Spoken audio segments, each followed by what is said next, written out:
곧 예배가 시작됩니다. 온라인으로 하나님께 드리는 예배에 정성을 다해 임해주시기 바랍니다. 온 가족이 함께 모여 거룩하게 예배를 드립니다. 부모가 아이들의 훌륭한 영적 교사 역할을 하시길 바랍니다. 단정한 복장으로 예배를 드립니다. 성경책을 지참합니다. 예배 10분 전부터 예배 준비를 완료하고 기도합니다. 올바른 자세로 모든 순서에 정성을 다해 참여합니다. 핸드폰보다는 TV나 컴퓨터 모니터로 예배를 드립니다. 예배에 집중하여 하나님의 은혜를 기대합니다. 헌금은 정성껏 준비해서 우편으로 보내시거나 직접 교회 사무실 헌금함에 봉헌합니다.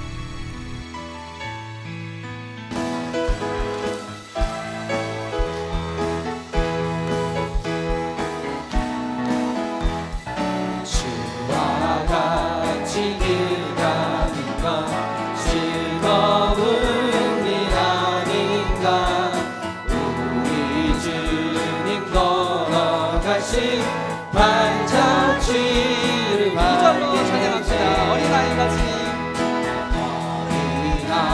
어린아이같이 우리 미련하고 약하나 주의 손에 이끌리어 생명길로 날마다 주님 따라가리.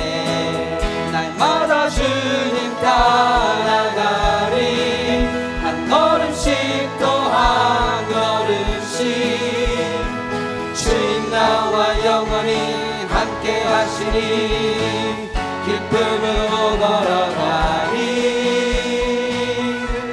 한 걸음 한 걸음 한 걸음 주 예수와 함께 날마다 날마다 우리 한 번 더 찬양합시다. 한 걸음 한 걸음 한 걸음 한 걸음 주 예수와 함께 날마다 날마다 우리 걸어가. 꽃이 피는 들판이나 꽃이 피는 들판이나 험한 골짜기라도 주가 인도하는 대로 주와 같이 날마다 가게 주님 돼. 따라가리. 날마다 주님 따라가리. 한 걸음씩 또 한 걸음씩 주님 나와 영원히 함께 하시니 기쁨으로 걸어가리. 한 걸음 한 걸음 주 예수와 함께 날마다 날마다 우리 한 걸음 한 걸음 걸어가리. 한 걸음 한 걸음 주 예수와 함께 날마다 날마다 우리 걸어가리. 아버지 사랑 내가 노래해. 아버지 은혜 내가 노래해. 그 사랑 변함없으신 거짓 없으신 성실하신 그 사랑. 상한 갈때 꺾지 않으시는 상한 갈때 꺾지 않으시는 꺼져가는 등불 끄지 않는 꺼져가는 등불 끄지 않는 그 사랑 변함없으신 거짓 없으신 성실하신 그 사랑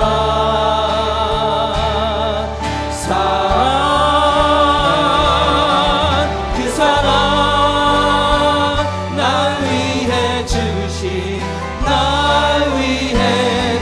다시사신 예수 그리스도 다시 오실 그 사랑 죽음도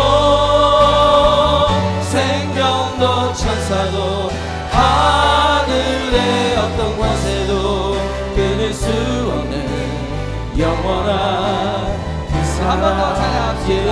아버지 사랑 내가 노래. 아버지 사랑 내가 노래해 아버지 은혜 내가 노래해 그 사랑 변함없으신 거짓 없으신 성실하신 그 사랑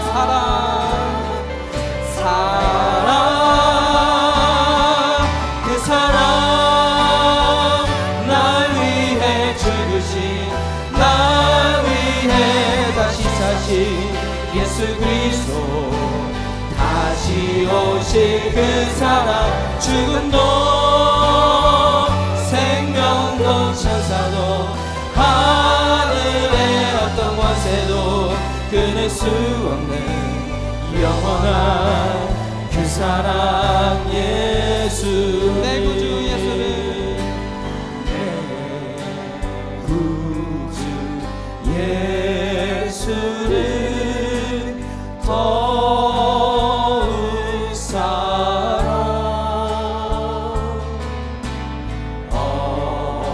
엎드려 비는만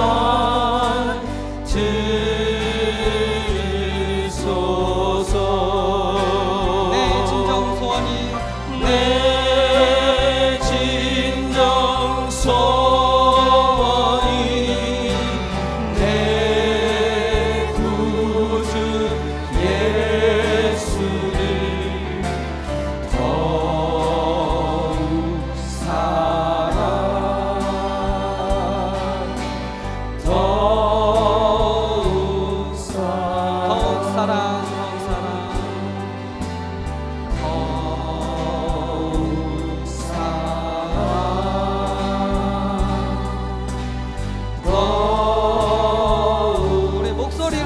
고백합시다. 내 구주 예수를 내 구주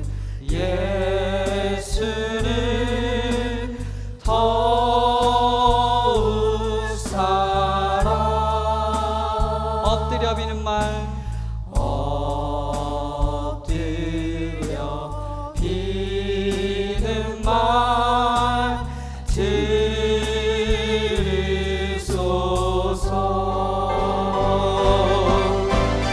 내 진정 소원이 내 구주 예수를 더욱 사랑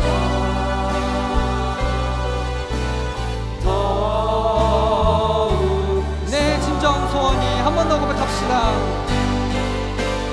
내 진정 소원이 내 구주 예수를 더욱 사랑 더욱 사랑 아멘. 이 시간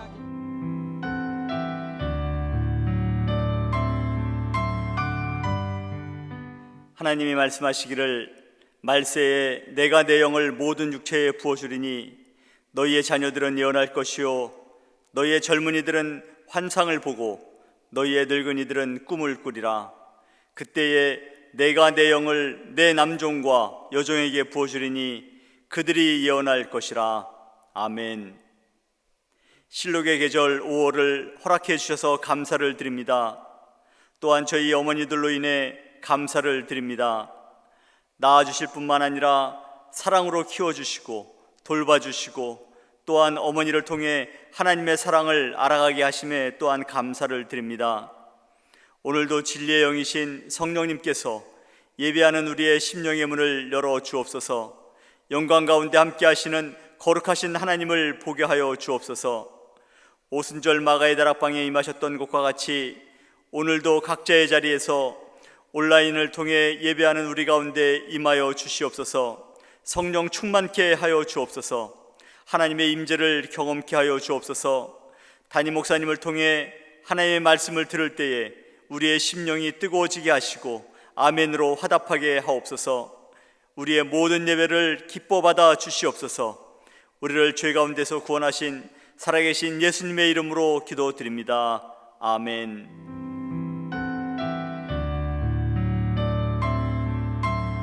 할렐루야. 오늘도 온라인 주일 예배에 참석하신 여러분 모두를 환영하고 축복합니다.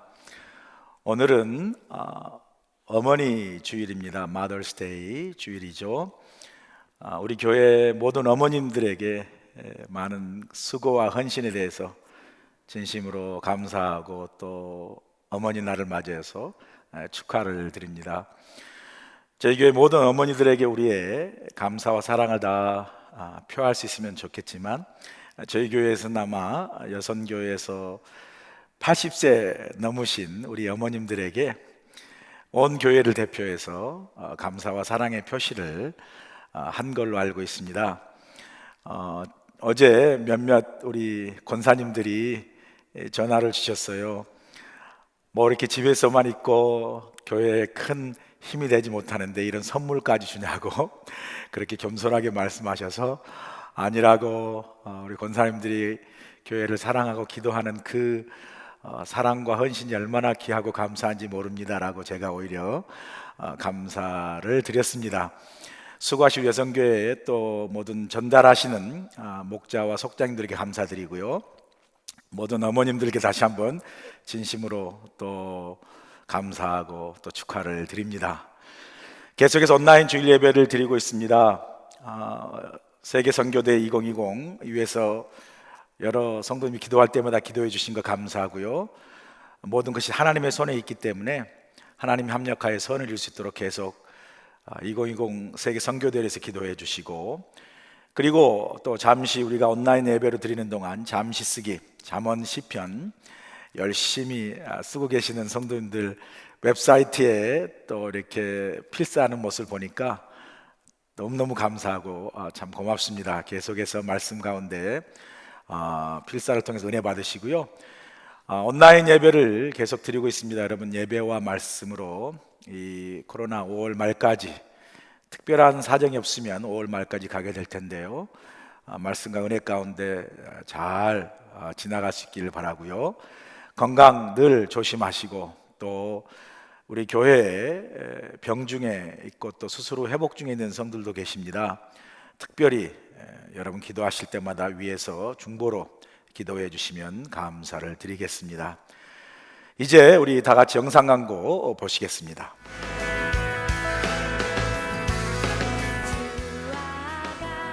오늘은 어머니 주일입니다. 온라인으로 예배드리는 모든 분들과 특별히 모든 어머니들을 주님의 이름으로 환영하고 축복합니다. 200만 불 미래비전 프로젝트가 계속 진행되고 있습니다. 기도와 헌신으로 함께해 주셔서 감사드립니다. 미래를 열고 차세대를 세워가는 사역이 될 수 있도록 기도를 부탁드립니다. 5월은 가정의 달입니다. 5월을 시작하며 코로나 상황으로 인해 힘들고 어려운 이때 성도님의 각 가정마다 하나님의 은혜가 가득하시길 기도합니다.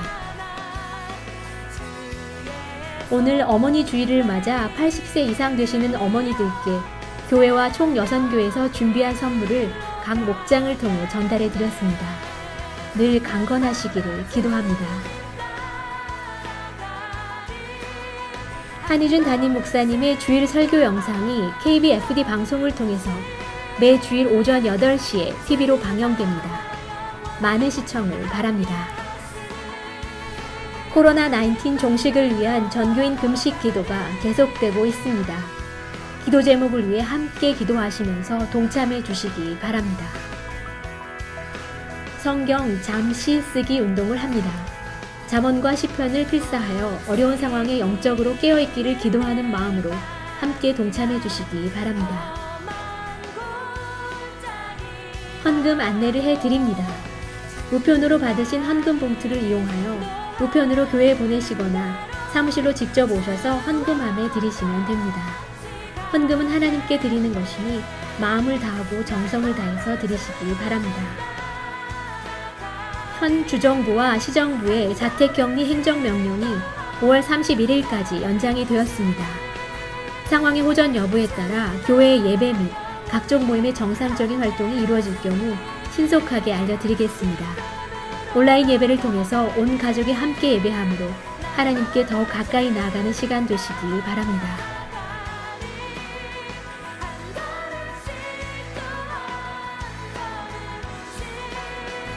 오늘 예배를 통해 많은 은혜 받으시기 바랍니다.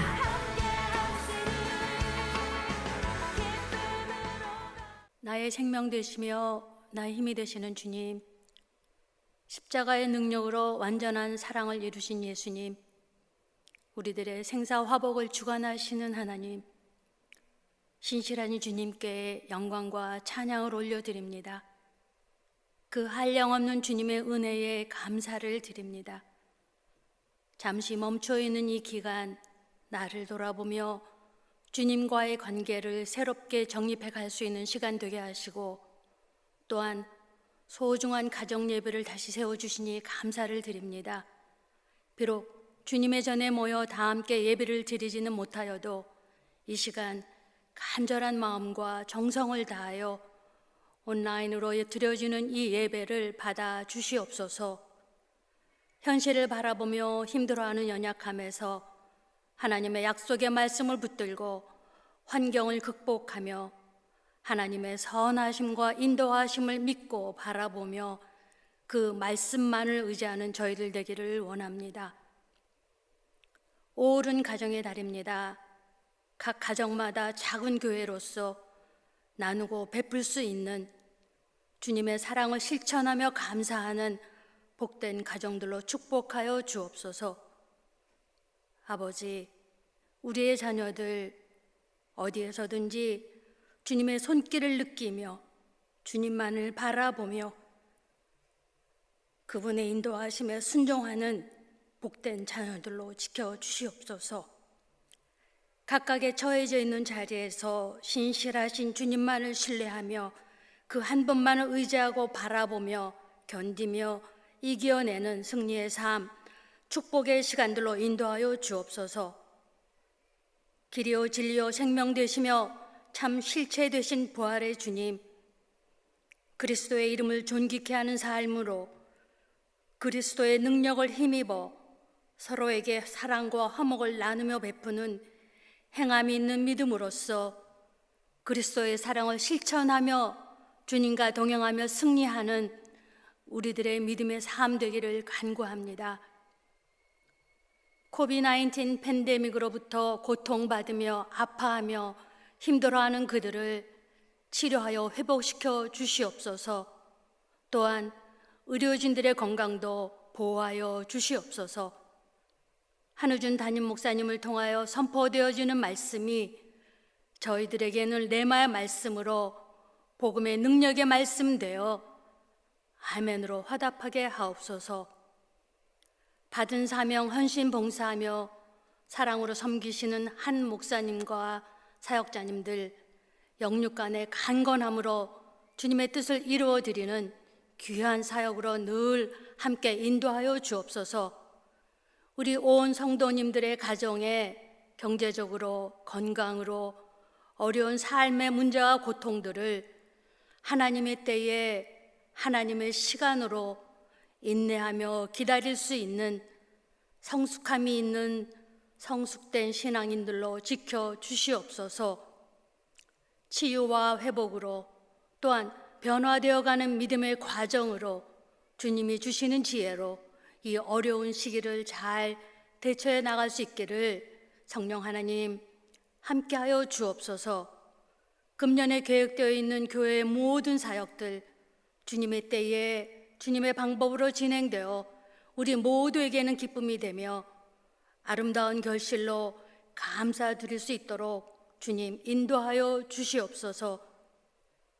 오늘도 그 말씀을 의지하며 주의 사랑에 묶여 나의 길을 잃지 않고 한 걸음 더 주님께 가까이 가는 믿음으로 살아가게 하옵소서.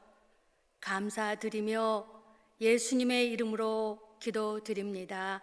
아멘.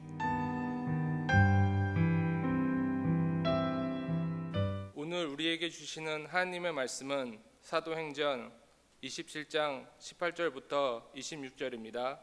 다 같이 봉독하시겠습니다. 우리가 풍랑으로 심히 애쓰다가 이튿날 사공들이 짐을 바다에 풀어버리고 사흘째 되는 날에 배의 기구를 그들의 손으로 내버리니라. 여러 날 동안 해도 별도 보이지 아니하고 큰 풍랑이 그대로 있음에 구원의 여망마저 없어졌더라. 여러 사람이 오래 먹지 못하였음에 바울이 가운데 서서 말하되 여러분이여 내 말을 듣고 그레데에서 떠나지 아니하여 이 타격과 손상을 면하였더라면 좋았을 뻔하였느니라. 내가 너희를 권하노니 이제는 안심하라. 너희 중 아무도 생명에는 아무런 손상이 없겠고 오직 배뿐이리라. 내가 속한 바 곧 내가 섬기는 하나님의 사자가 어젯밤에 내 곁에 서서 말하되 바울아 두려워하지 말라. 내가 가이사 앞에 서야 하겠고 또 하나님께서 너와 함께 항해하는 자를 다 내게 주셨다 하였으니 그러므로 여러분이여 안심하라. 나는 내게 말씀하신 그대로 되리라고 하나님을 믿노라. 그런즉 우리가 반드시 한 섬에 걸리리라 하더라. 아멘.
한자 성어에 이력편주라는 말이 있습니다. 아마 여러분도 이 말의 뜻을 잘 알고 계실 겁니다. 이력편주라는 말의 뜻은 풍랑 앞에 선 한 조각 나뭇잎과 같은 작은 조각배를 의미합니다. 이 말은 동시에 우리 인생이 살면서 풍랑과 위기 앞에서 난파될 수 있는 어려운 상황에 처한 삶의 현실을 비유해서 사용되어지는 말이기도 합니다. 오늘 본문의 사도 바울의 상황이 이력편주와 같은 상황임을 너무나 잘 그 말의 뜻이 적절하게 표현하고 있다라고 생각을 합니다. 사도 바울은 이제 자신이 그토록 가고 싶었던 로마로 가는 길이 열렸습니다. 여러분 아시는 대로 로마로 가는 길이 무슨 편하게 휴가로 가는 장밋빛 길이 아니라 우리가 지금까지 본 대로 사도 바울이 제수의 신분으로 로마로 가는 배에 오른 것을 볼 수 있습니다.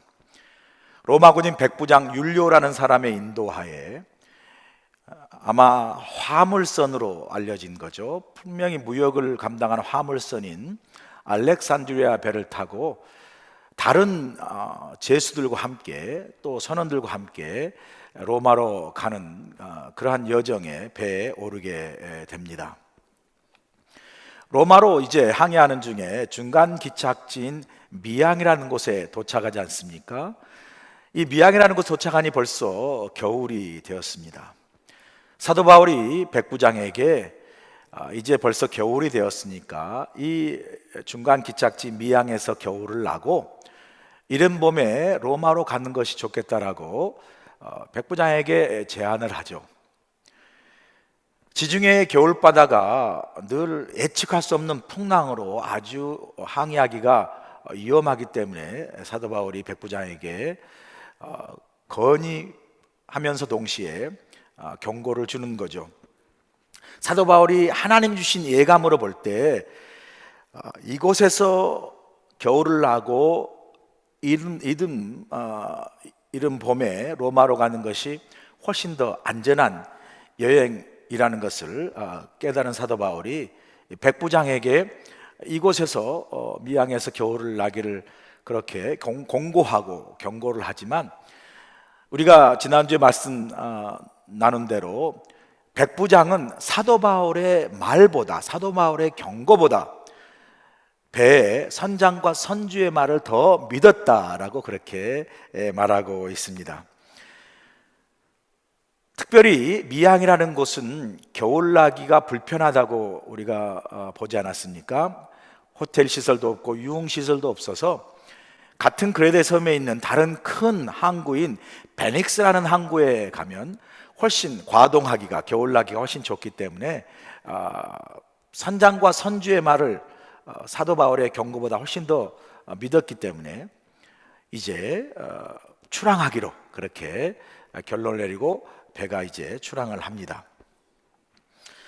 이제 베닉스로 출항을 할 때 성경에 보면 남쪽으로 아주 순풍까지 불어서 야 정말 출항하기를 잘했다라고 그렇게 득의하고 우리가 잘 결정했다라는 그 의기양양한 모습으로 출항하다가 지난주 기억하시죠? 우리가 항상 기억해야 할 구절 얼마 안 돼요라는 구절을 우리가 항상 기억하며 살아야 된다고 말씀하지 않았습니까? 이 얼마 안 돼요라는 이 구절이 우리 인간의 지식과 경험의 실존적 한계를 표현해주는 말이라고 함께 나누지 않았습니까?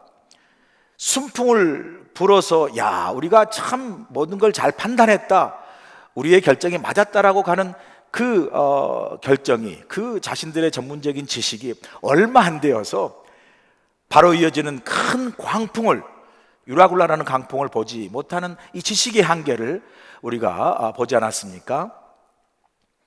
경험적으로 베닉스라는 항구가 미양보다 훨씬 더 겨울나기가 좋은 그런 여러 좋은 시설을 다 갖춘 항구여서 베닉스로 가는 것이 훨씬 더 경험적으로 잘한 결정이라고 여기면서 떠났지만 얼마 안 되어서 그 베닉스로 가는 그 길 속에 배가 난파될, 파손될 그러한 상황은 보지 못하는 이 경험적인 한계를 가진 것이 바로 우리 인간이다 라고 우리가 함께 나누었습니다.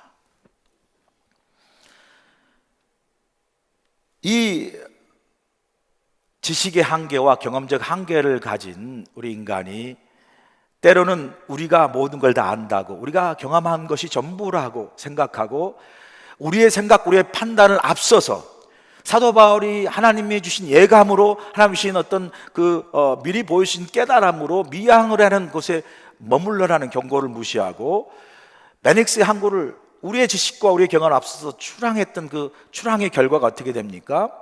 얼마 안 되어서 유락을 하는 큰 광풍으로 인해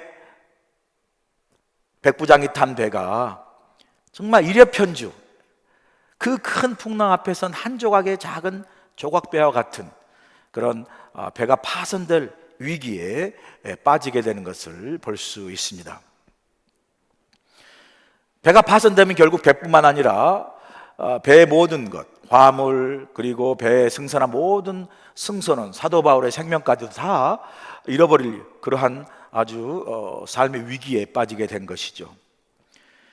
자, 이런 상황 속에서 오늘 우리가 함께 나누고 싶은 믿음의 교훈은 본문의 상황처럼 우리가 살면서 예기치 않은 삶의 풍랑과 위기를 만날 때, 그래서 우리 인생이 막 흔들리고 파손될 그런 상황 속에서, 그 위기 속에서 우리가 어떻게 우리의 인생을 그 파손의 위기와 역경 속에서 우리가 극복할 수 있고 그 위기를, 그리고 우리의 생명을 보존할 수 있을 것인가, 그 믿음의 교훈을 오늘 본문을 통해서 함께 여러분과 나누기를 원합니다. 우리가 살면서 인생의 풍랑과 고난을 만날 때 우리는 어떻게 우리 인생이 흔들리고 우리 인생이 파손되는 위기 속에서 우리가 구함을 받고 그 풍랑을 헤치고 승리하는 삶을 살 수 있을 것인가. 오늘 본문을 통해서 세 가지 교훈을 우리가 함께 배우기 원하는데요, 첫 번째 교훈은 바로 삶의 우선순위를 재설정해야 한다는 것이죠. 우리가 삶의 풍랑과 위기를 만날 때 제일 먼저 해야 될 게 뭐냐면 삶의 우선순위와 삶의 우선적인 가치를 재설정해야 된다는 것이죠. 오늘 본문 18절에서 20절에 정말 사도 바울의 탄 배가 일여편주와 같이 파손될 위기의 상황을 잘 보여주지 않습니까? 18절에서 20절 보세요. 우리가 풍랑으로 심히 애쓰다가 이튿날 사공들이 짐을 바다에 풀어버리고 사흘째 되는 날에 배의 기구를 그들의 손으로 내려버리니라.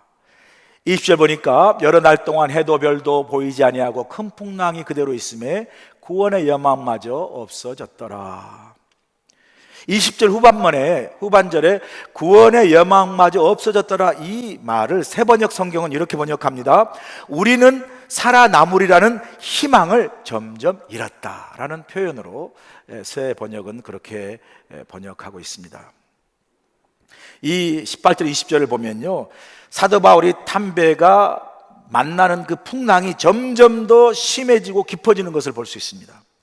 이렇게 풍랑이 점점 더 심해지고 깊어지니까 배가 점점 더 파손될 위험에 빠지게 되지 않습니까? 자, 이런 위기적 상황에서 선장과 선원들이 그 풍랑이 점점 깊어지는 상황 속에서 어떻게 반응하고 대처하는 것을 우리가 보여주지 않습니까? 이 풍랑이 깊어질 때 선장과 선원들이 한 일 중에 제일 먼저 한 일이 뭐죠? 오늘 본문에 보니까 내어 버리는 일이에요. 버리는 일. 18절에 보니까 짐을 바다에 풀어버렸다, 그렇게 말씀하지 않습니까? 여러분, 이 배가요 무역선, 화물선이었어요. 이 화물선, 무역선의 가장 중요한 건 뭐죠? 짐이잖아요. 짐, 화물이잖아요. 그걸로 돈을 벌고 그걸로 이익을 챙기고 그걸로 자기 삶의 만족을 얻어가는 그 가장 화물선의 중요한 짐, 이 화물을 어떻게 해요? 화물을 버렸다는 거예요. 풍랑으로 사느냐 죽느냐 그 위기 속에 아무리 그 화물이 짐이 귀한 걸 할지라도 그것이 생명보다 더 귀하겠습니까? 생명보다 더 중요한 것이 아니죠. 여기서 멈추지 않습니다. 사흘이 지나도 풍랑이 가라앉을 기미가 보이지 않습니다. 더 심해지니까 19절에 보니까 선장과 선원들이 뭘 하냐면요, 배의 기구를 그들의 손으로 내어버리니라. 여러분, 배의 기구마저 내어버렸다고 그러지 않습니까? 이 말은요, 배의 조종을 포기했다는 거죠. 화물은 버릴 수가 있어요. 그러나 배의 기구들을 버리면 배가 어떻게 항해합니까? 그러나 풍랑 앞에서 자신들이 이 배를 조종할 수가 없어요. 배의 기구마저도 버렸다는 거죠. 이 말은 배가 스스로 힘으로 어떤 바람의 힘으로 어떤 상황으로 배가 제대로 움직일 수 없다는 거죠. 배의 모든 이익과 만족을 버렸을 뿐만 아니라 화물을 버림으로, 배의 기구를 버림으로 배의 조종까지도 내려놓은 그런 결과 20절의 상황이 이제 도래하지 않습니까? 20절에 보니까 여러 날 동안 해도 별도 보이지 아니하고 큰 풍랑이 그대로 있음에 구원의 여망마저 없어졌더라, 살 소망마저 끊어졌더라 라고 이야기하죠. 이런 상황에서 우리가 할 수 있는 게 뭐가 있어요? 아무것도 없습니다. 이제 선장과 선원들은요, 다 뭐예요? 하늘의 뜻에 맡길 수밖에 없어요. 화물도 다 버렸습니다. 짐도 버렸습니다. 배 기구도 버렸습니다. 배를 조종할 수도 없습니다. 이제 뭐예요? 하늘의 뜻에 맡길 수밖에 없죠. 여러분, 이제 배의 키를 잡는 그 손마저 내려놓은 거죠. 내가 할 수 있는 것은 아무것도 없어요. 여러분, 순풍일 때 그토록 내게 소중하고 귀한 것들이 그렇게 많았는데 풍랑 속에 어느 순간 돌아보니 내가 그렇게 소중하고 귀하게 여겼던 것들이 남은 게 없고 다 버려지고 사라져 버렸어요. 여러분, 우리에게 무엇을 교훈해 줍니까? 인생의 고난과 풍랑이 깊어질 때 우리는 진짜 소중한 것이 무엇인지를 발견하고 깨닫게 되는 것입니다. 풍랑을 만나는 것, 고난을 만나는 것 다 힘든 일이죠. 누구나 원치 않는 일입니다. 그러나 풍랑 우리 삶에, 또 고난이라는 파도가 우리 삶에 불어닥칠 때 우리가 원치 않고 참 고통스럽지만 이 풍랑의 파도와 이 고난의 파도를 통해서 우리가 깨닫는 유익이 있어요. 그것은 바로 풍랑이 깊어지면 사람들의 인생에서 가장 소중한 것이 무엇인가를 깨닫게 돼요. 오늘 본문 보세요. 풍랑이 깊어지자 사공들이 짐을 바다에 버립니다. 더욱 심해지자 배의 기구까지도 버립니다. 무엇이 더 소중합니까? 짐이, 그래서 그걸 통해서 얻은 이익, 만족, 배의 기구, 그래서 내가 내 힘으로 막 할 수 있다라는 그런 모든 내가 할 수 있는 능력, 힘, 그게 그 큰 고난과 풍랑 앞에 아무런 무기력하게 다 사라지고 무너질 때, 그때 우리가 깨닫게 되죠. 인생이 내 힘으로 살 수 없는 것이고요, 인생에 진짜 중요한 것이 무엇인가를 삶 속에서, 그 풍랑의 파도 속에서 깨닫고 경험하게 되는 것이죠. 그래서 우리는요, 역설적으로 원치 않지만 우리는 살면서 잃어버리고 난 후에 인생에 무엇이 가장 소중한 것을 깨닫게 되는 경우가 참 많습니다.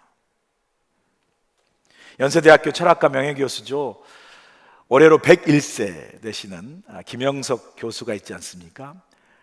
101세가 돼도 지금도 건강하게 활동하고요, 1년에 180편 강연을 나간다네요.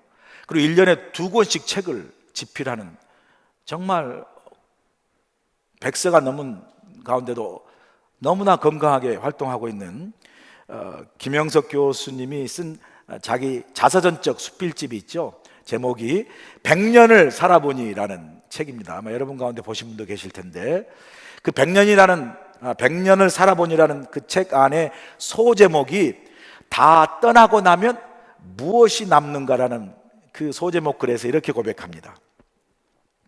모든 사람이 그러하듯이 나도 나이 들면서 많은 것을 잃어가고 있습니다. 90고개를 넘기면서 나를 위해 남기고 싶은 것은 다 없어진 것 같습니다. 오직 남은 한 가지가 있다면 더 많은 사람에게 더 큰 사랑을 베풀 수 있었으면 감사하겠다는 마음뿐입니다. 그 마음밖에는 남은 것이 없습니다. 그렇게 고백을 합니다. 인생을 100세가 넘게 살아보니 많은 것을 잃어버리고 동시에 많은 것을 이제 버리면서 살아가면서 삶의 가장 중요한 우선순위, 삶의 가장 중요한 가치가 무엇인가를 깨닫게 되었다라고 고백하고 있지 않습니까? 자신을 위해서 무엇을 남기고 가고 싶은 그런 자신만을 위한 이기적인 삶에서 오히려 100세 넘게 인생을 잃어가면서 혹은 버려가면서 살아보니까 인생의 가장 중요한 삶의 우선적인 소중한 가치가 나만을 위한 삶이 아니라 바로 다른 사람에게, 더 많은 사람에게 더 큰 사랑을 베풀고 싶은 삶이 가장 우선적인 가치가 있는 우선순위의 삶이라는 것을 우리에게 참 100세 넘는 그 삶의 경험과 인생의 지혜를 통해서 가르쳐 주지 않습니까? 이번 우리가 코로나라는 광풍이죠. 이 풍랑을 넘어서 광풍이죠. 전 세계에 몰아닥치는 이 코로나의 광풍을 겪으면서 우리도 우리 삶의 많은 것들을 잃어버리고 또 버려야 되는 그런 상황을 경험하게 되지 않습니까? 유라굴라 광풍으로 인해서 사도 바울과 선장과 선원들이 배의 화물을 버리고 짐을 버리고 또 배의 기구를 버린 것처럼 우리도 코로나라는 이 광풍으로 인해서 우리 교회의 문도 닫고 또 가게도 닫고 직장도 닫고 사업도 닫는, 그래서 사회 전반적으로 우리 개인적인 삶, 모든 어떤 교회적인 삶 속에도 우리에게 참 잃어버리고 버릴 수밖에 없는 그런 어떤 손실을 너무나 많이 코로나가 우리에게 주지 않습니까? 경제가 코로나로 인해서 이제 실업자가 생기고 경제가 어려워졌는데, 이 코로나로 인해서 몇 달, 한두 달 있었던 이 코로나로 인해서 10년 동안 만들었던 모든 직장들이 잡들이 사라졌다 그러네요. 이 코로나 몇 달의 이 상황으로 인해서 세계 경제가 20년 후로 후퇴했다라고 말할 정도로 이 코로나의 이 위력이 광풍이라 할 만큼 얼마나 우리 삶의 많은 것들을 참 잃어버리게 하고 또 버리듯 빼앗아 가버린 게 얼마나 많습니까? 이러면서 우리는 이 코로나를 겪으면서 많은 것을 잃어버리고 또 버려야 되는 손실을 경험하면서도 그런 어려운 가운데도 우리가 다시 한번 뭘 깨닫죠? 우리 인생의 정말 가장 소중하고 삶의 가장 우선적인 가치, 우선순위가 무엇인가를 다시 한번 우리로 하여금 생각하게 하고 깨닫게 이 코로나 광풍이 우리에게 깨닫게 해주지 않습니까? 지금까지 내 삶의 가장 소중한 것으로 여기며 쫓아왔던 것들이 코로나 상황을 지나가면서 보니까 오히려 그것들은 버려야 되고 또 잃어버릴 수밖에 없는 것들임을 깨닫게 됩니다. 여러분 가운데 코로나를 지나면서 정말 소중하게 여겼던 것들인데 그런 줄 알고 살았는데 코로나를 지나면서 이게 정말 내 인생에 그렇게 소중한 것이 아니었구나라고 깨닫는 것이 있다면 그게 무엇입니까? 반대로 내가 코로나를 겪기 전에는 이것이 내 삶의 가장 소중한 것이라고 여기지 못하고 깨닫지 못하고 살았는데 코로나를 지나가면서 정말 내 삶에 내가 미처 깨닫지 못했지만 이것이 내 삶의 가장 중요한 삶의 우선적인 가치고 내 삶의 가장 우선순위의 어떤 삶의 모습이구나 라는 것을 여러분이 깨달은 게 있다면 그것이 무엇입니까? 이 코로나 상황 속에서 우리 삶의 가장 우선적인 가치요 가장 소중한 게 있다면 제 개인적으로도 깨닫는 게 있지 않겠습니까? 보니까요, 결국은 우리의 생명, 그 어떤 것보다도 우리의 생명이 얼마나 소중합니까? 우리의 가족, 우리의 교회, 정말 교회를 통해서 내가 믿는 그 내 신앙, 내 믿음, 그 내 신앙과 믿음 속에서 고백하고 있는 우리 하나님, 우리 예수님, 이것이 내 삶의 가장 우선순위고 가장 중요한 삶의 우선적 가치인 것을 저는 이 코로나 상황을 통해 다시 한번 깨닫게 됩니다. 아마 여러분도 저와 동일한 그러한 깨달음이 있을 것이라 생각을 합니다. 그래서 예수님은 늘 우선순위의 삶을 가르치지 않습니까? 마태복음 6장 33절의 말씀이죠. 너희는 먼저 그의 나라와 그의 의를 구하라. 그리하면 이 모든 것을 너희에게 더하시리라. 이 말씀의 중요한 게 먼저라는 단어잖아요. 먼저, 우선순위를 말씀하시는 거죠. 우리가 먼저 추구해야 될 것이 우리가 먹고 마시는 의식주가 아니라 하나님의 나라와 그 의를 위해서 살아가는 것, 이게 삶의 우선순위라는 거죠. 내 자신만을 위한 삶이 아니라 하나님의 나라를 이루어가는 삶을 사는 것이 삶의 우선적인 순위요 가치라고 말씀합니다. 왜 그렇겠습니까, 여러분? 나를 위해 살면 내가 책임져야 되지만 내가 하나님의 나라를 위해서 살면 하나님이 내 인생을 책임져 주시기 때문에 그렇습니다. 하나님이 우리 인생을 책임지시면 우리가 어떤 태풍이나 풍랑 속에 있어도 우리 인생이 파손되지 않도록 하나님이 우리 인생과 삶을 지키시고 보호하지 않으시겠습니까? 그래서 우리로 하여금 하나님의 나라와 그 의를 위해 살도록 우리를 인도하시지 않겠습니까?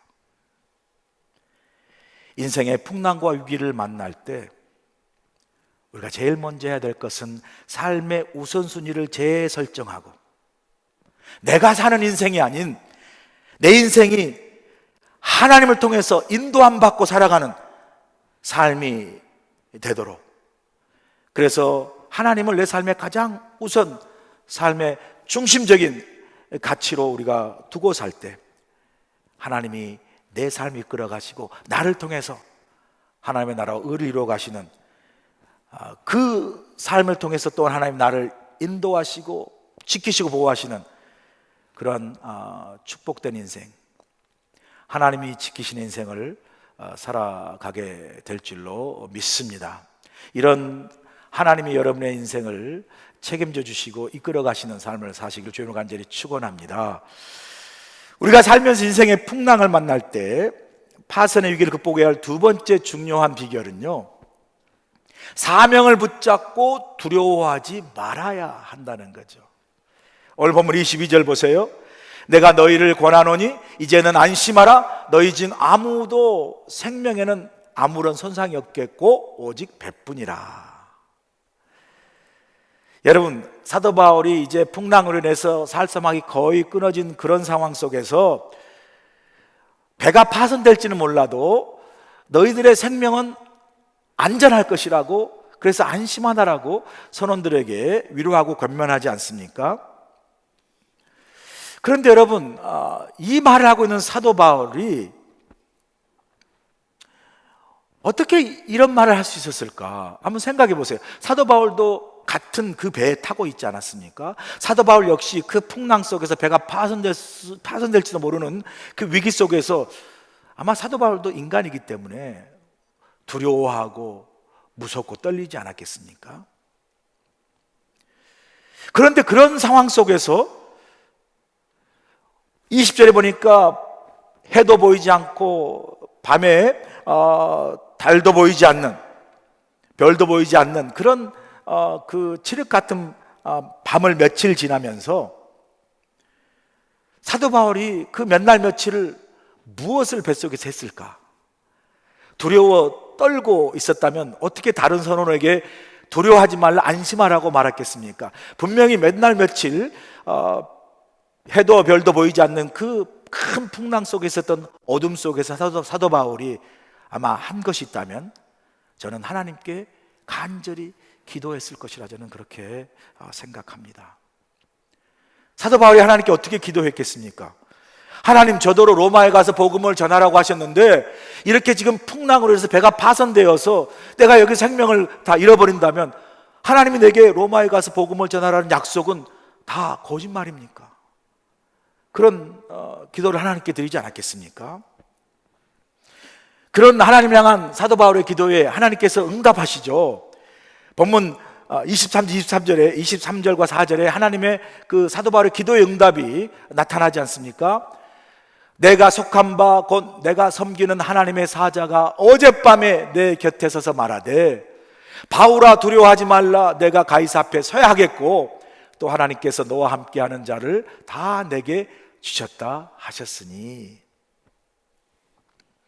사도 바울이 배에 함께 타고 간 그러한 선원들에게 두려워하지 말라, 이제는 안심하라 권면하고 오히려 위로할 수 있었던 그 비결은 바로 하나님께서 그에게 다시 한번 사명을 확인시켜 주었기 때문에 그렇습니다.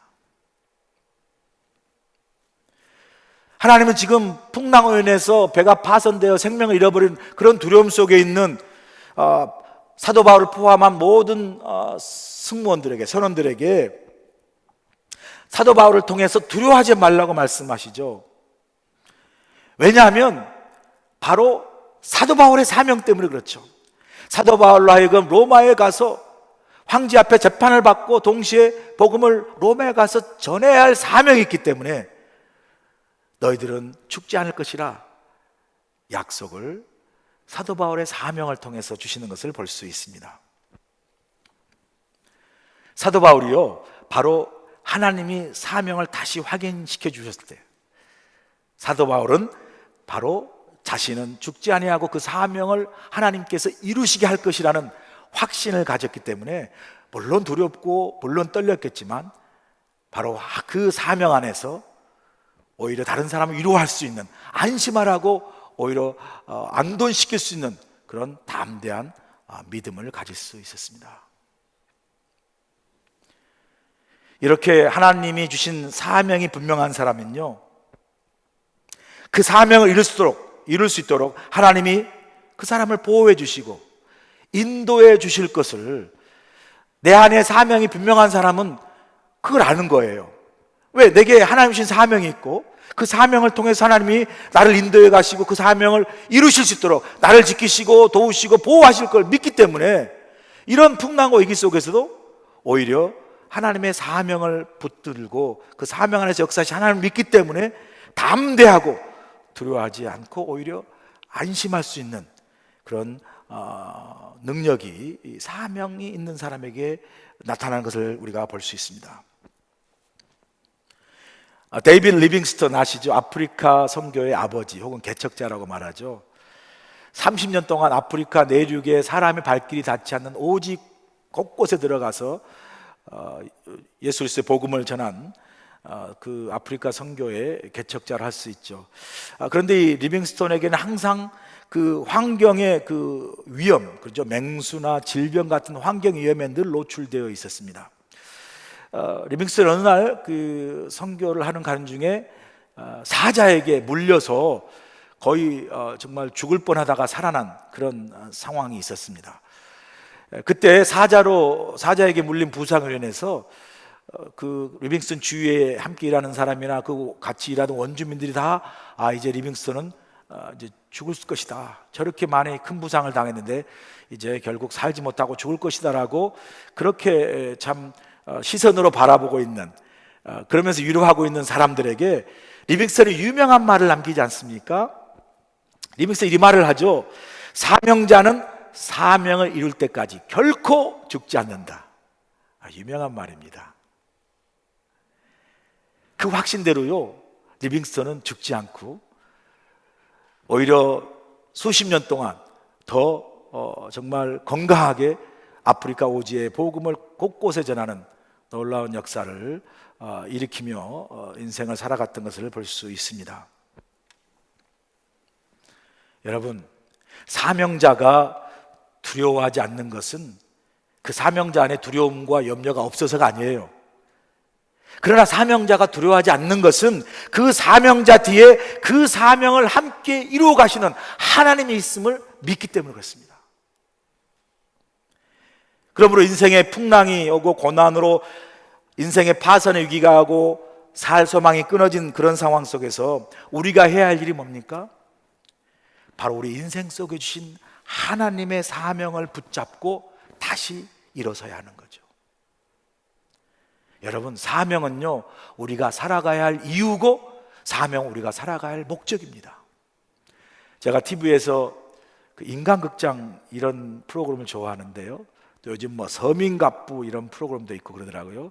그래서 일반 서민들의 삶을 이렇게 이렇게 조명해서 보여주는 그런 다큐멘터리인데요, 참 제가 좋아하는 프로그램 중 하나입니다. 가끔씩 보는데 그 인간극장에서 제가 봤던 그 한 남자 스토리가 있는데요, 이 남자분이 뭐 잘 아시는 스토리지만 잘 나가다가 친구하고 동업을 했어요. 이제 벌써 여러분 이야기가 어떻게 될지 다 아시죠?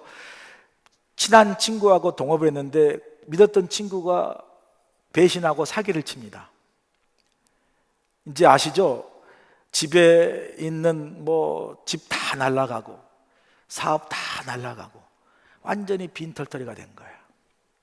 망해서도 참 괴롭고 힘들지만 진짜 믿었던 친구로부터 배신당한 게 더 괴롭고 더 자신이 못난 인생처럼 보여서 이 남자분이 술 마시다가 이제 그냥 죽어야 되겠다, 자살을 결심하고 죽으려고 합니다. 그런데 그 다큐멘터리에서 이제 그분이 말하는 게 죽으려고 하는데 그 죽으려고 하는 그때에 자기 눈에 자기 눈에 그 남아있는 자녀들이 떠오르더라는 거예요. 내가 죽으면 이제 남기고 간 이 어린 자녀들은 어떻게 살까? 갑자기 그 아버지로서의 그 책임과 사명이 자살하려고는 앞에 딱 갑자기 자녀들이 생각나면서 그 어떤 책임과 사명에 딱 머무르게 되니까 정신이 번쩍 나더라는 거예요.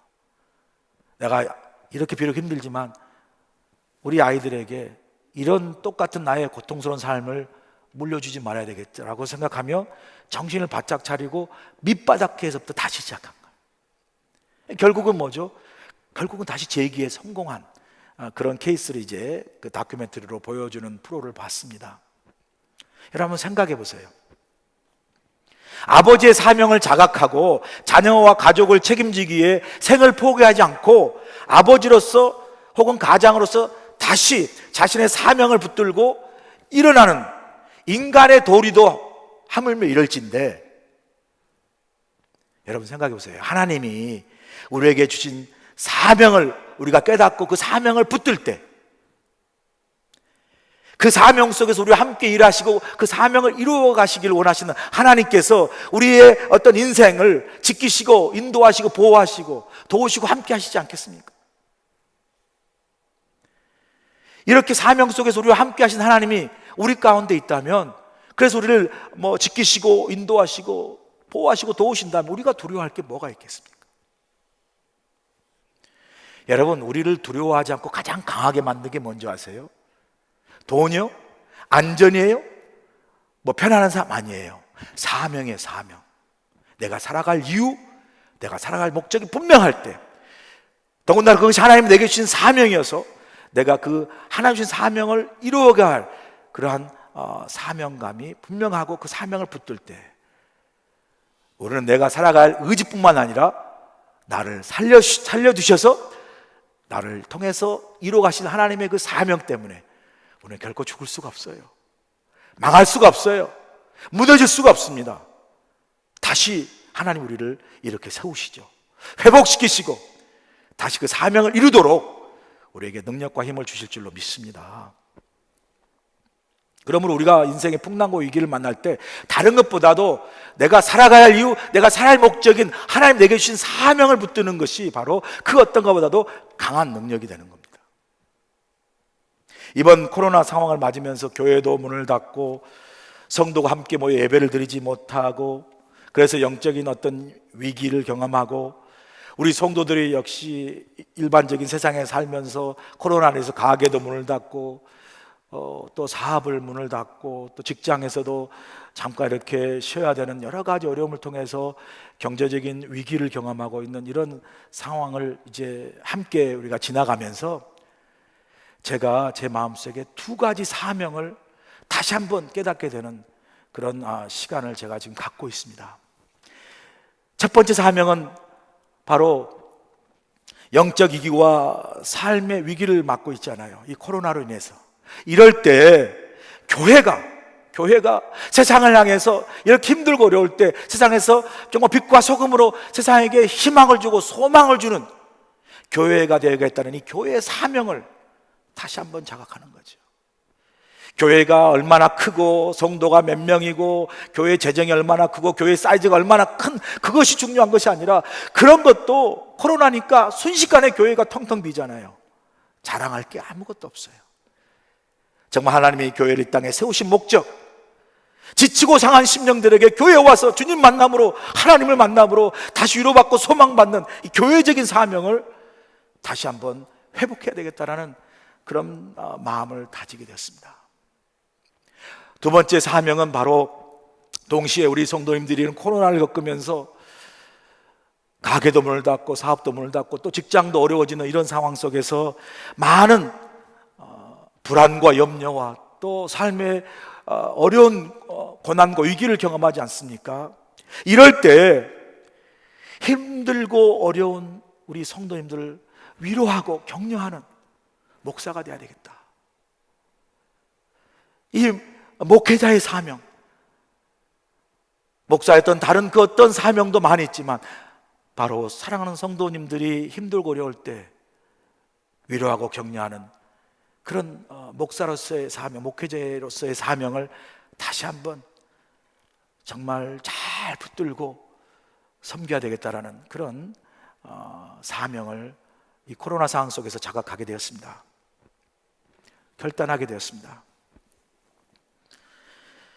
사랑하는 여러분, 지금 우리가 코로나로 인해서 가정적으로, 교회적으로, 국가적으로 모두 다 불안하고 어렵고 힘든 상황 속에 있습니다. 이때 우리가 들어야 할 음성이 뭐죠? 하나님의 음성이죠. 이제 너희는 안심하라. 너에게 아직 사명이 있다. 사명이 있는지 결코 죽지 아니한다. 이런 리빙스턴의 고백처럼 하나님이 내게 주신 사명이 있기에 오늘도 하나님이 나와 함께 하시고 나를 도우시고 인도하시는다는 그런 사명을 붙들고 이 코로나의 어려운 상황을 믿음으로 넉넉히 승리하시길 간절히 소원합니다. 마지막으로 우리가 살면서 인생의 풍랑을 만날 때 그 파선의 길을 어떻게 극복해야 하는 세 번째 중요한 비결은 풍랑을 보지 말고 하나님을 믿어야 한다는 것이죠. 보면 25절 보세요. 그러므로 여러분이 안심하라. 나는 내게 말씀하신 그대로 되리라고 하나님을 믿노라. 그래요. 사도 바울은 이 풍랑 위기 속에서도, 배가 파선될 위기 속에서도 풍랑을 바라보지 않고 오히려 나는 하나님을 믿노라고 담대히 고백합니다. 사도 바울도 역시 풍랑의 위기 속에 있죠. 두려움 가운데 있지 않았겠습니까? 그럼에도 불구하고 다른 사람을 안도시키고 위로하는 걸 볼 수 있습니다. 보통 사람들은 삶의 큰 위기를 만나면요, 솔직히 그 문제로 인해서 자신의 어떤 삶도 제대로 추스르기 어려운 그런 상황에 모두가 대부분 빠지지 않습니까? 그런데 사도 바울은 자신도 위기와 두려움 가운데 있음에도 불구하고 다른 선원들에게 안심하라고 위로하는 이 배짱과, 이 믿음의 배짱과 담대함이 어디서 오는 것입니까? 바로 이 사도 바울의 고백 속에 그 답이 있어요. 나는 내게 말씀하신 그대로 되리라는 하나님을 믿노라. 이 고백이 바로 답입니다.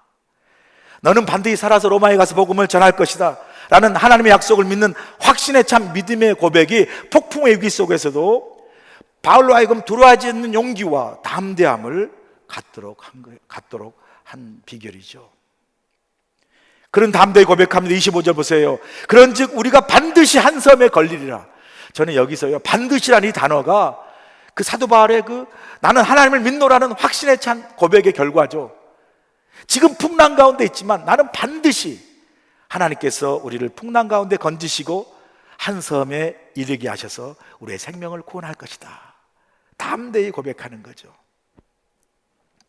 사도 바울은 하나님을 믿음으로요, 배가 파선할 풍랑을 보지 아니하고 하나님이 구해주실 한 섬을 미리 보는 거예요. 사도 바울이 바라보는 시선과 배에 타고 있는 다른 선원들의 시선이 전혀 다른 것을 우리가 보지 않습니까? 아주 상반적입니다. 선원들은 배를 삼킬 듯한 그런 광풍을 바라보고 있지만 사도 바울은 그 풍랑을 헤치고 상륙하게 될 한 섬을 바라보고 있어요. 이것이 믿음입니다. 믿음은 시선이에요. 믿음은 어떤 상황 속에서도 항상 하나님만 바라보는 시선입니다. 오직 하나님만 바라보는 바울의 믿음이 23절에 이미 고백되어 있습니다. 23절에 보면요, 그는 하나님을 내가 속한 하나님, 내가 섬기는 하나님이라고 고백합니다. 하나님이 멀리 계신 게 아니라 나와 함께 계신 하나님, 그래서 내 곁에서 내가 속한 하나님, 그리고 나와 함께해서 내가 바로 섬기는 바로 나의 하나님, 나의 아버지라고 고백하고 있는 거죠. 그렇기 때문에 그는 풍랑 가운데서도 그런 하나님에 대한 확신이 있었기 때문에 나는 말씀하신 그대로 이룰 것을, 나는 하나님을 믿노라라고 말하죠. 그대로 되리라는 하나님을 믿노라라고 말씀합니다. 이런 하나님이 나와 함께 살아계시고 동행하신 하나님을 믿는다면 우리가 무엇을 두려워하겠습니까? 사도 바울 로마서 8장 35절 이렇게 고백하지 않습니까? 누가 우리를 그리스도 사랑해서 끊으리요? 환난이나 공고나 박해나 기근이나 적신이나 위험이나 칼이랴. 이어서 37절입니다. 그러나 이 모든 일에 우리를 사랑하시는 이로 말미암아 우리가 넉넉히 이기느니라. 하나님이 나의 하나님이 되시고 나의 아버지가 되시고 나를 사랑하시기에 어떤 인생의 풍랑과 바다 속에 있는 우리를 지키시고 그런 나와 함께 하신 하나님을 만나면 우리가 넉넉히 이긴다라고 고백하고 있습니다. 올해 101세가 된 김영석 교수가 가장 최근에 쓴 책이 선하고 아름다운 삶을 위하여라는 책입니다. 이 책은 100살 넘게 살아온 인생에서 신앙은 어떤 의미인가를 성찰하는 인생과 신앙에 대해 쓴 책인데요, 이 책에서 이렇게 고백합니다. 한번 들어보세요. 난 14살 때 내가 신앙을 가진 게 아니고 하나님께서 신앙을 넣어주셨습니다. 14살이 채워지는 크리스마스 때 나도 신앙이 무엇인지 깨닫게 되었죠. 나는 살면서 일제강점도 겪었고 전쟁도 겪었습니다. 그 어려운 시절을 지나면서 신앙이란 뭔가 생각해보면 밧줄인 것 같아요. 옛날 내가 일본에서 유학을 했을 때 부산에서 연락선을 타고 일본 시모노세키까지 갔거든요. 해협이라서 파도가 심해요. 내게 있어서 신앙은 부산에서 일본 시모노세키까지 연결된 밧줄과도 같은 겁니다. 내 인생은 여기서 출발해서 저기까지 가는 건데 밧줄 없이는 도저히 못 가요. 멀기도 할 뿐더러 파도도 치니까요. 그 밧줄이 있으니까 힘들면 매달리기도 하고 모르는 길도 안내받고 파도도 이겨낼 수 있거든요. 내게 신앙은 14살에 출발해서 100세까지 오는 동안에 세상 바다를 헤엄쳐서 갈 때 받들고 있는 밧줄이에요. 신앙은 바다를 건널 때 잡는 밧줄과도 같습니다. 여러분 상상해 보세요. 100년을 넘게 산 인생 속에 얼마나 많은 풍랑과 어려움이 있었겠습니까? 전쟁, 기근, 가난, 일제강점기, 그 수많은 인생의 풍랑과 파도를 1세기 동안 헤쳐나올 수 있었던 것은 바로 하나님을 붙잡는 믿음, 그의 신앙과 믿음이 밧줄이었다고 얘기하지 않습니까? 이 김영석 교수님의 그 100세를 살아면서 내게 신앙과 믿음은 내 생명을 지키는 밧줄과도 같습니다. 그 밧줄을 붙잡고 살아왔습니다라는 이 고백이 우리 가슴을 뭉클하게 하고 감동을 주지 않습니까? 인생을 살다 보면 이번 코로나 상황처럼 예기치 않는 풍랑을 만납니다. 그 큰 풍랑으로 인해 비바람이 불고 파도가 높이 일 때 우리는 인생의 파선의 위기를 겪게 됩니다. 이때 우리가 이 고난의 풍랑을 이기고 우리의 삶을 승리로 이끌 수 있는 비결이 뭐죠? 풍랑 가운데도 삶의 우선순위를 재설정하고 풍랑 가운데서도 사명을 붙들고 두려워하지 아니하고 그리고 풍랑 가운데 오직 하나님을 믿는 믿음과 신앙의 밧줄을 붙잡고 거친 세상 바다에서 우리 모두가 승리하는 삶을 살아가시기를 주를 간절히 축원합니다. 기도하시겠습니다. 인생을 살다 보면 갑작스럽게 불어오는 삶의 풍랑과 위기를 만납니다. 이번 코로나 사태와 같은 예기치 않는 삶의 위기와 풍랑 속에서 우리의 삶과 신앙을 다시 한번 돌아보게 도와 주시옵소서. 삶의 풍랑과 위기 속에서 인생의 무엇이 가장 중요한 삶의 우선순위요 가치인가를 다시 한번 돌아보게 하여 주시옵시고, 아직도 내가 살아갈 이유와 감당해야 할 사명이 있음을 자각하고 풍랑과 위기 속에서도 두려워하지 않고 오직 하나님을 믿는 믿음과 신앙의 밧줄을 붙잡고 거친 세상의 풍랑과 파도를 넉넉히 이기며 승리하는 믿음의 삶을 살아가도록 도와주시옵소서. 예수님의 귀하심으로 감사하며 기도하옵나이다. 아멘. I love you, 엄마.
사랑해요.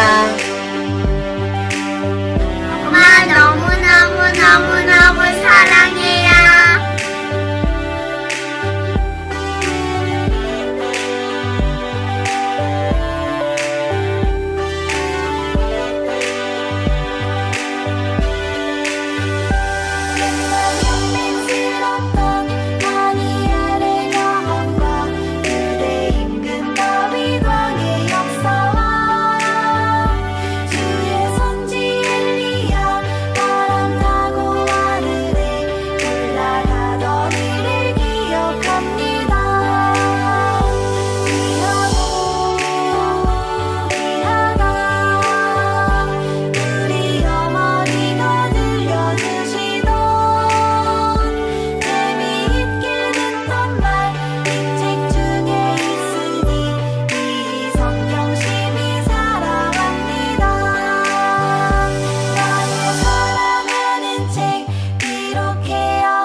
어머니의 무릎 위에 앉아서 재미있게 듣던 말 그때 일을 지금도 내가 잊지 않고 기억합니다.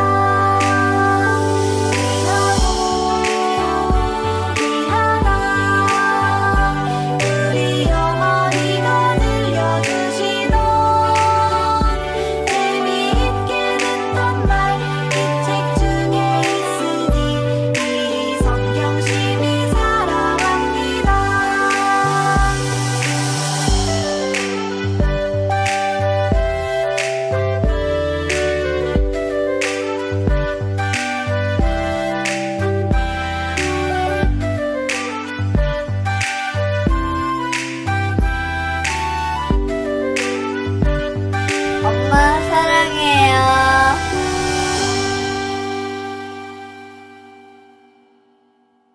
오늘도 귀한 예물을 주신 하나님께 감사를 드립니다.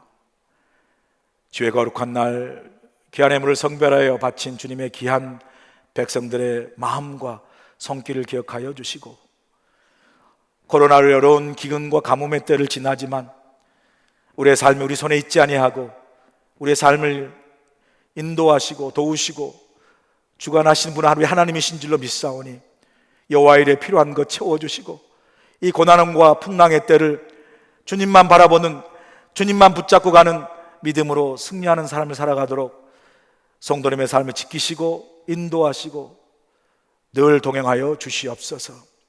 예수님의 귀하신 받들어 감사하며 기도하옵나이다. 아멘. 주님의 도우심에 감사하는 마음으로 또 하나님께 감사와 영광의 찬송 올립니다. 내는 주의 영광을 보내.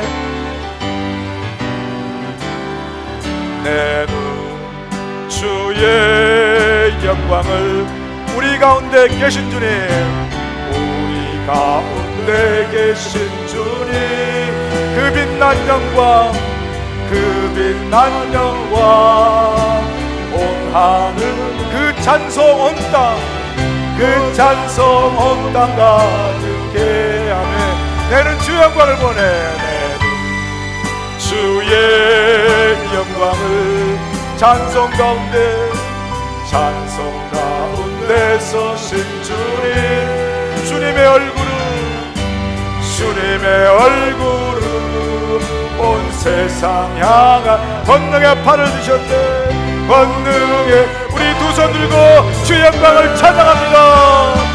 주의 영광 이곳에 가득해. 아멘. 오른손에 주님과 함께 찬양하며 우리는 전진하리. 모든 열방 주 볼 때 주의 영광 이곳에 가득해. 주의 영광 이곳에 가득해. 아멘. 우린 선에 주님과 함께, 우린 선에 주님과 함께 찬양하며 우리는 전진하리. 모든 열방 주 볼 때까지, 모든 열방 주 볼 때까지, 모든 열방 주 볼 때까지, 모든 열방 주 볼 때까지.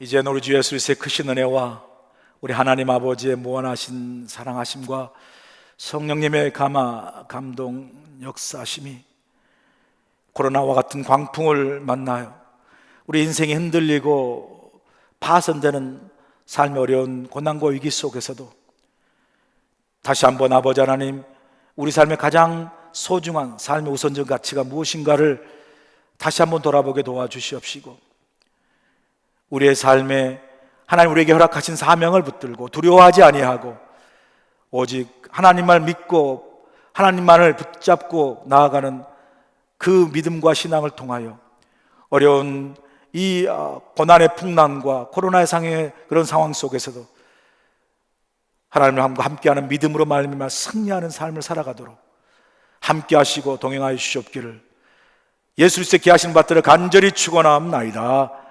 아멘.